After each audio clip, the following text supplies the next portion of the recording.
Hi, I'm Emma Clarke, and this is Before the Bar Opens, the podcast about what happens before the music starts. I talk to people who make, use, and love music.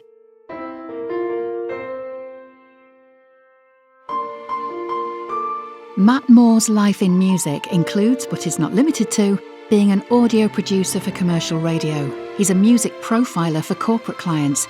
He's a composer and is a successful music producer. Known as Blakk Habit, he's known for his incredible remixes. His music has been heard on Kiss FM, BBC Radio 1 and BBC Radio 1 Xtra. I want to find out how much of Matt's life revolves around music. How did it all start? When did you fall in love with music? Probably from the age of about 3. I can remember visiting a family friend's house, and they had the old Hammond organ, one of the old Hammond organs in a big rotary cabinet, and I was just fascinated by it. I remember one day they let me roam free in that room, and I just started plonking around on the keys, and the rest is, we'll hear about the rest, I guess. So how did it feel? Do you remember when you were first making music? When I first started making music, I was probably a lot older than that, obviously older than 3, maybe 11 or 12. I was always massively interested by the technology behind music as well. Yeah. The old 4-track cassette recorder. Oh, I love those. I can remember having one of those and, messing around with recording little snippets of the radio and editing and, that. So it's quite rudimentary sort of editing process.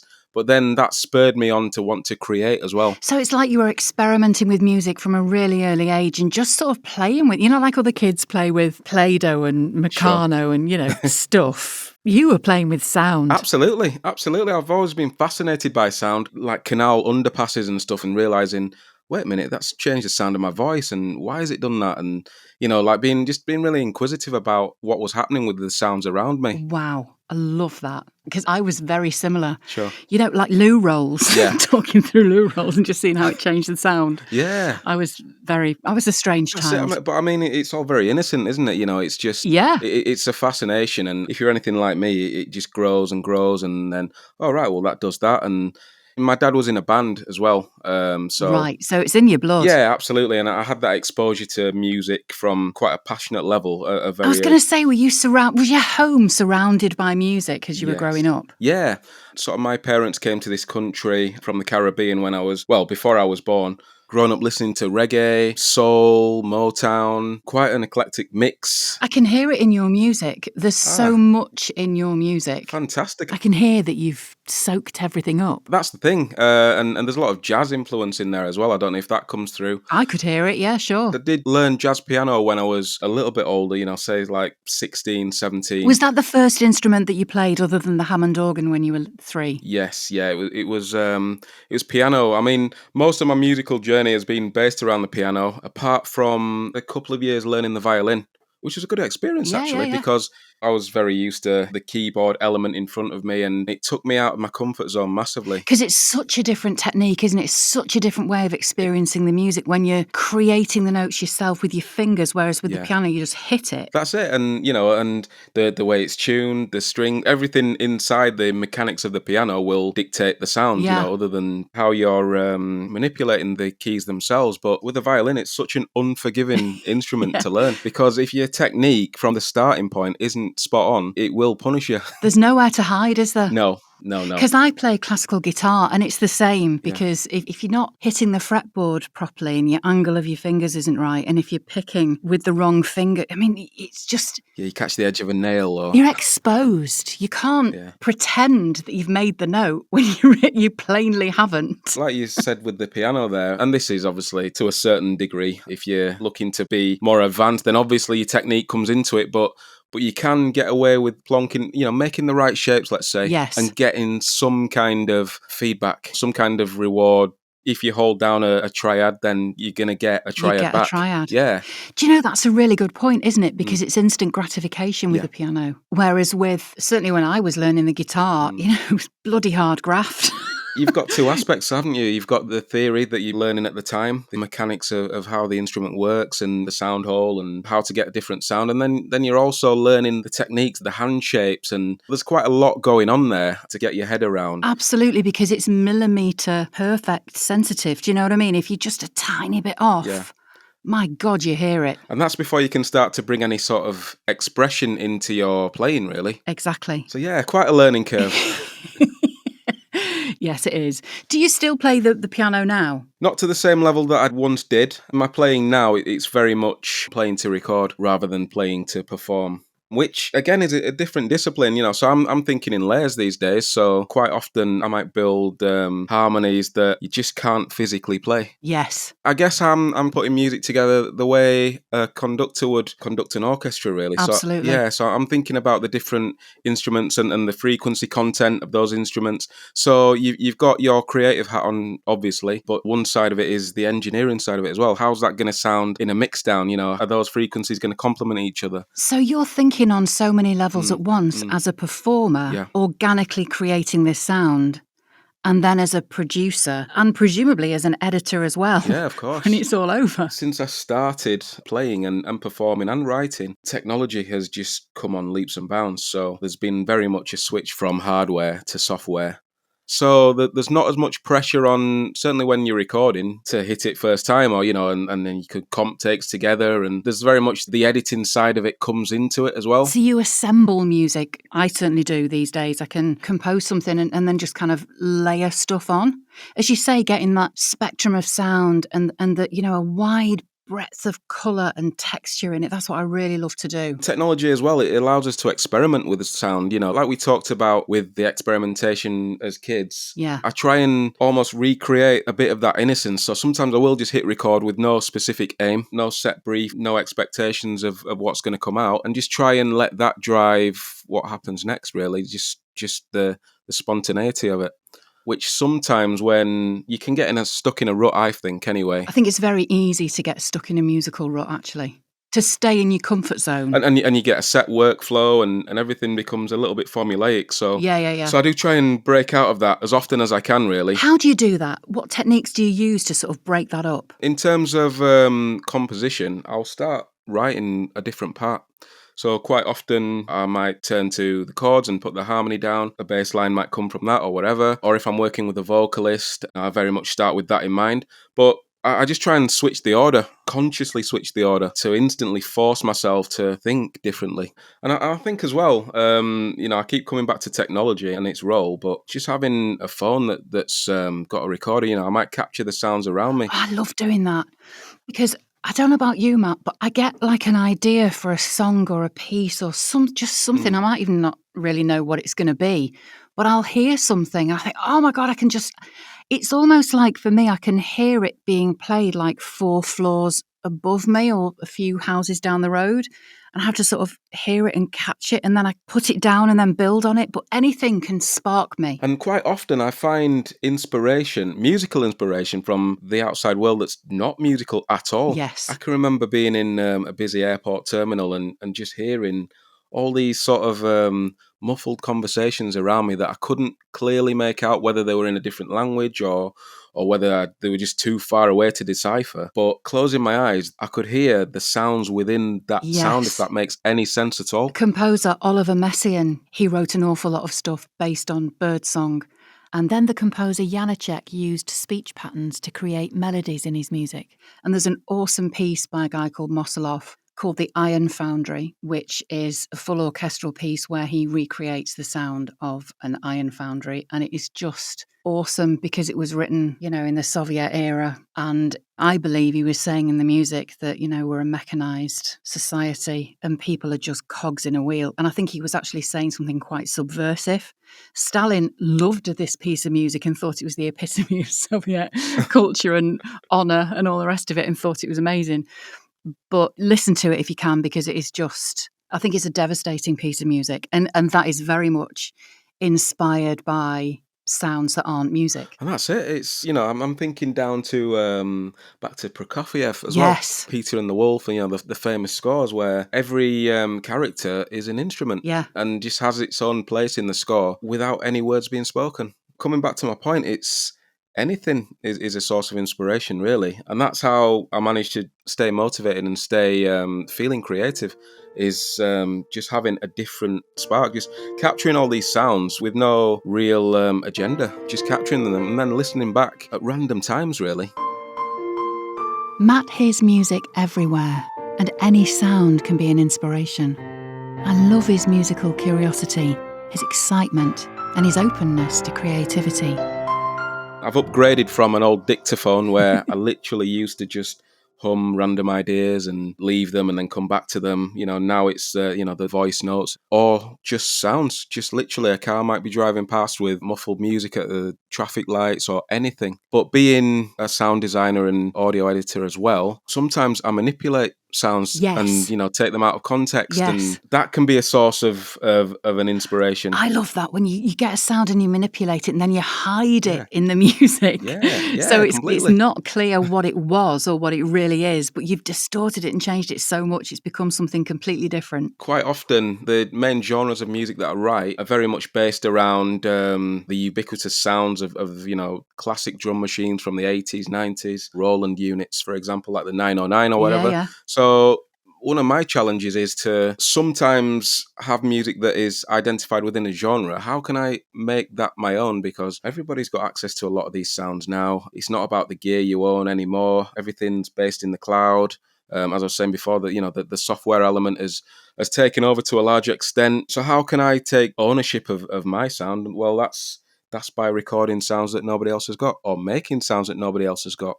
Quite often I'll use my own voice and it might end up being a sitar or whatever, just through sound design. And that's the magic of, being able to manipulate the technology to manipulate the audio. Before you start a track, do you kind of assemble the sound palette that you're going to use? Or does it sort of, by happenstance, evolve as you're creating the track? Sometimes I do like to start with some bass sounds, so I will give myself a little brief to stop it being aimless. Yeah. But then that's just a framework. Within that, I can take it anywhere. I don't like to chop all the veg for the meal, if you know what I mean. I like to leave some of it open to how I see it going, really, and how I interpret it. But I will usually start with a bit of paint on the canvas just to get it going, really. Matt told me about his work as a music profiler. Music is everywhere in the commercial space, and music is used to make us buy stuff. Part of Matt's job is to make that happen. A restaurant needs a specific ambience.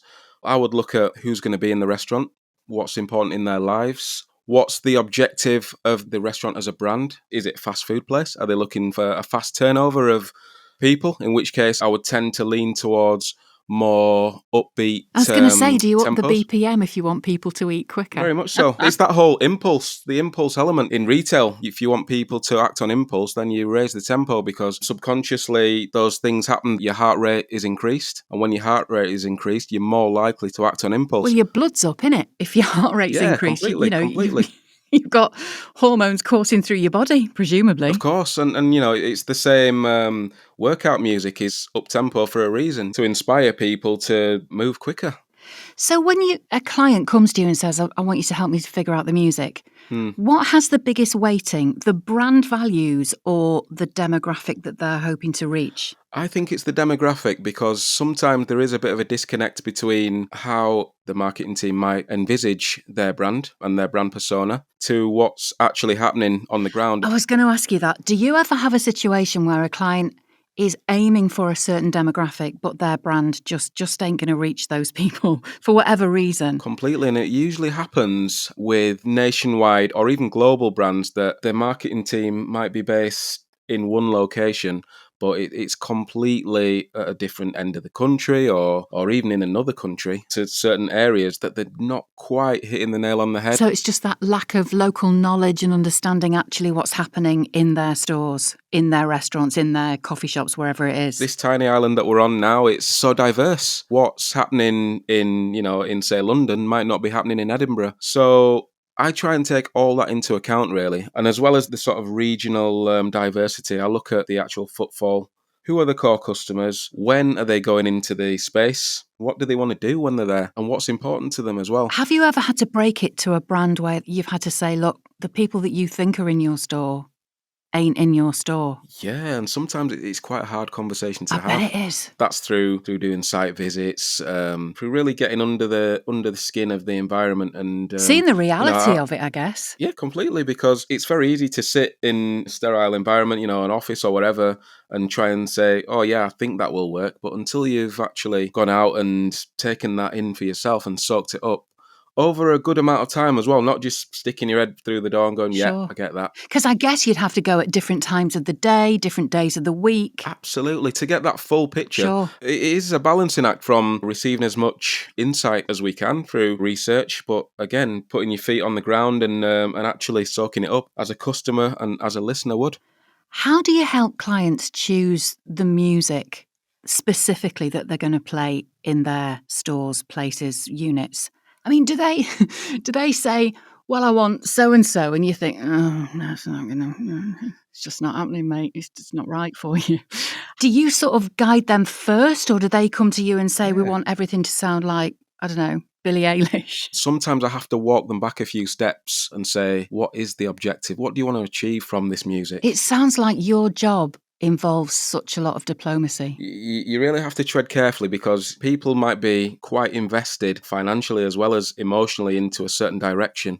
But I think it's always beneficial to use their own words. So I'll quite often say, can you sum up your brand for me in 5 words or less? Yeah. And if they can't, then clearly I need to change the tack and try and get them to simplify what it is that they want. Because if the brief is too detailed or there's too much going on, I think the message or the objective can get diluted in just stuff, really. And I guess the budget as well, because if they Mm. can't afford the music that they want, I guess that's a difficult conversation as well. These days, non-copyright music, Yes. it's as good as it's ever been, in my opinion. I think it's getting better and better and better, Yeah, actually. completely. There's such an array of composers out there and artists that they don't want to be the next Ed Sheeran. They just want to get their music heard. Yes. And, they're really talented in a lot of cases and, are on these platforms, and it's just fantastic. And as well, if you dig deep enough, there's a real array of quality, really. It's for all the reasons we spoke about before, software and just accessibility for people. Broadband has massively helped Yeah. because people have got better kit and are able to download samples and mess around with it online and store it in the cloud in a way that they couldn't before. It's never been easier to just dive in and get involved. Certainly when I started, you were looking at, if you didn't own the kit, you had to hire an expensive studio for a couple of hours or the day or whatever. There's been a big democratization of music, hasn't there? Because the cost, the barriers to entry I'm not saying they've disappeared at all, but they're a lot fewer than they were. Definitely. And I think it's done two things, really. One is what we just talked about. It's helped everyone to get involved and just start making music. But for the people who are looking to really pursue it, it's made it harder to be seen and heard, really. Yes. Because everybody's out there. The sea of music, good and bad and in between, is vast. But it's also helped with collaboration. It's never been easy to collaborate. I've collaborated with so many people around the globe who I've never met, really. And how do you choose somebody to collaborate with? What makes you think, yeah, I really want to work with them and I can work with them, I could work with them? Sometimes I'll just be looking around, searching SoundCloud, and I might reach out to somebody. There might be a situation where some of the labels that I work with recommend somebody, and then I'm quite easily able to go online and hear their stuff and connect with them that way. Or people have just reached out to me and said, hey, look, I like your stuff. Here's what I'm about. And you get chatting about music, and then, you realise that you might not make the same type of music, but that can be so refreshing, can't it? yeah, completely. I love working with people who work in completely different genres and styles and have a different approach to music, because it opens your mind, really. I always go into every collaboration project with an open mind. I just want to learn. I just want to learn something. And, I've been quite fortunate so far that people that I've worked with, there's been no one's been precious about sharing ideas or anything like that. That everyone's been quite open to just putting everything out there. So it's like you're picking people who are like you as well, whether consciously or not. You're just gelling with people who work in a similar way, similar attitude to you, which I guess is, it's a dream, isn't it? Absolutely. And sometimes I get to remix artists' work as well, which I've done a lot of recently. And that's another gift as well, because you've not been involved in the original project, and it's a complete thing. It's an existing, living, breathing work that you can then reinterpret and add something of yourself to it as well. Everything is different, and as I was saying before about just hearing something for the first time and it inspiring something else, every remix that I do has an element of that as well, because I have no idea sometimes what I'm going to get sent, and I hear it and it's like, wow, okay. I just set off to work. Unless they're specifically looking for me to do something, then I'll just set off just creating without referring to the original too much. How do you choose a track to remix? Something's got to strike a chord. I remixed a song a few years ago that it never actually got released, actually, for I'm not even sure the reason, but it was entirely in Spanish, so my year 9 Spanish didn't stretch to the level of this of these lyrics, unfortunately. But it's still like just the melodies. It resonated with me. It really did, and I could hear how I could change the harmony already before I'd even put one note down. I could hear it in my head. It sounds like all the training you've had from being a small kid through your professional life and your remixing and all the work you do with music, it's like you have completely honed your mind's ear. It's one of those things that sometimes it'd be nice to know nothing and just hear it just as that sort of childlike innocence. But then I'm pleased with everything I've learned, and it's all been learnt for a reason and taken me to what I'm doing now. So, But it sounds like you're not bogged down in theory or no, convention or anything like that. It really feels like you come to a project completely fresh, completely open, completely just willing to let the music reveal itself and take you where it will, without you pushing it too much, and really getting that sense that you are happy for the music just to flow and you'll guide it. when I was sort of starting to establish a workflow many years ago, I was trying to put something in a place before I'd even started. I Yeah. was able to get things finished, but then I was never happy with it because all the work started to morph into one. Yeah. And I wasn't sure where one had finished and the next one had started. And I was reaching for the same chord progressions, the same sonic palette. Very quickly, you can get stuck in a rut very quickly. I've stripped back everything in terms of workflow and in terms of equipment, and it's just made it much easier to start everything with an open mind and fresh ears. Do you have like a concept idea for a track? Do you have an idea or a feeling or a story you want to tell with your music, and that's sort of the basis of it sometimes? Or is it just, it will be what it will be? A bit of both, really. I'm looking at a bit of a cloudscape picture in front of me at the minute, and I've probably used that maybe 50 times to create pieces. Yeah. I'll say, what does that sound like? What does that image that's in front of me sound like? And I've got a canvas of the New York skyline as well up in the studio, and it's such a massive source of inspiration because you can take things visually on a literal basis, like, each one of these crazy buildings, these angular structures, how can they play a part in this piece? You can take it on that sort of score, or what mood does this image portray, or you know what I mean? So there's lots of different ways I can get inspiration, whether it's visually or sonically. I do that as well, Matt. I've got books in my studio here, and it's like 1,000 portraits you've got to see before you die, 1,000 old masters you've got to see before you die, Yeah. loads of pictures and loads of pictures of stills from films. And if you ever go on Shot Deck, you can look at stills from movies that you've loved. I just find that so useful to see sort of how much light and shadow there is in a picture, how much colour, and then just try and recreate that in music. And sometimes you may end up with something completely abstract. Totally that. Or you might think, often happens to me that I'll start something and think, no, I'm trying to make this music be something that it isn't. I've just got to give it the space to sort of evolve and be what it wants to be. Yeah.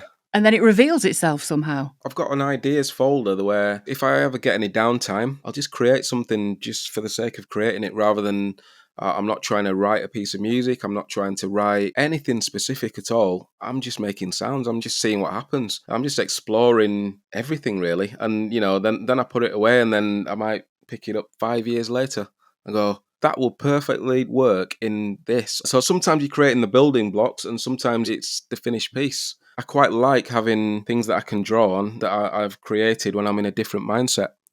What's the most powerful experience you've ever had with music? Ooh. The first time I ever heard my music being played live. Wow, yeah. And that was being at an event years ago, and the DJ put this song on that I'd made quite a few years prior, and seeing people's reaction, because it's a very personal thing, when you're writing, and I'm sure it's the same for yourself. you have absolutely no idea how it's going to be received. I know. Yeah. To see the reaction, and thankfully it was a good one, it was a positive one, it struck a chord with me. It really did, and it stayed with me ever since, because that was the first time I'd ever seen the power of something that I created have an effect on somebody else. And people have spoke to me, you know, over the years and messaged me or whatever and saying, I got this emotion from this song, and it might have been a completely different one to the emotion that I wrote the song with, Yeah. but everything means something else to a different person. That's just the thing with any sort of art, isn't it? It's in the eye of the beholder, or the ears of the beholder. Exactly in this that. case. Now, when you're about to publish some of your work, either online or when you're presenting it to someone, how do you feel just in that moment before you press play? Anxious sometimes, and other times perfectly calm. It really does depend. For example, there was a track that I did about a year ago, and it came out earlier this year, and it featured my original vocal for the first time. By no sort of stretch of the imagination do I count myself as a vocalist, but the idea that I had in my head was so specific, I had to record it myself. Yeah, totally. I couldn't let anybody else interpret it because it would have been diluted. And with it being your vocals on that track, did you feel, I think I'd somehow feel more vulnerable, more exposed if kind of actual me was on the track? I don't know. For me, I think the stakes would feel higher somehow. It was, yeah, it was an interesting experience, but yeah, that vulnerability. But I connected more with the feedback that I had, which was, again, it was good, which I'm, so grateful for. I probably connected with that more because I was more emotionally invested in the work. I wondered if Matt felt the contrast between working alone in his studio at his keyboard and then what it felt like experiencing his music with an audience, with collaborators, with actual other people. What I'm really getting as well is that it seems like you're full of joy and surprise when you get a reaction from people. Because when you make music, it's such a solitary thing. You do it on your own. You do it in a corner in the dark. And it's just like this thing that kind of, and they grow mushrooms. They grow mushrooms in the dark and they just throw muck all over them. For me, it's a bit like that when I do music. So how is that for you? Are you happy in your own company? Is that a daft question for somebody who makes music to even be asked? I just find it therapeutic. So sometimes just being able to have your own company and work your own way, that's quite enjoyable too. I've never been afraid to be just on my own writing something because I don't really feel alone, because I've taken so much inspiration from other sources and, areas of stimulation that it doesn't feel like I'm on my own. It's like all these life experiences really that kind of line your subconscious mind. They're with you, whether you like it or not. I love that thought. Now, before you release a piece of music, do you run it by anybody? Is there somebody that you might want some approval from someone? Is there somebody that you really trust to kind of say if they think it's okay or not? Or do you just think, whatever, I'm just going to release it? That's my good lady wife. She's my biggest critic and my biggest fan as well. She's not a musician, but she gets music, And she'll know you, so she'll hear beyond the music and where you are in the music. Absolutely, and she'll always be honest with me as well. If something's not the best representation of me and what I can do and my sound, and she'll tell me it's not working, it's not quite right. And sometimes you just do need that other set of ears to just come to something fresh and say, maybe try that. Now, what happens when the music stops, when you've created something that gives you a massive buzz? How do you celebrate it? Do you celebrate it? Not really. The music actually never stops for me. And this may sound cliche, but that was going to be my next question. Does the music ever stop? It doesn't. It's quite difficult to switch off. So, yeah, it's just a continuous cycle of ideas and, assembling them into some kind of form. There's always something going on in my musical mind, whether that's consciously or subconsciously, really. So the music never stops? It never stops. Sometimes I just like a pause button, not necessarily a stop button, just a pause button, just to kind of draw breath, to take stock. And doing things like mindfulness helps, because that just allows you to step outside your conscious mind a little bit, I think, and just reset, just hit the reset button. I totally agree. And it's also about being very present in that moment as well. Completely. Where you notice a sound, or when you're really hearing your own music, really truly hearing it. And that's it. And when you're present in that moment, you're open to inspirations, and yes. And that's the thing about inspiration. It can literally come from anywhere. or anyone or anything at any time. But if you're too close-minded, or if you're too wrapped up in a certain thought or something else, or you're elsewhere, it'll pass you by and you'll never have encountered it properly.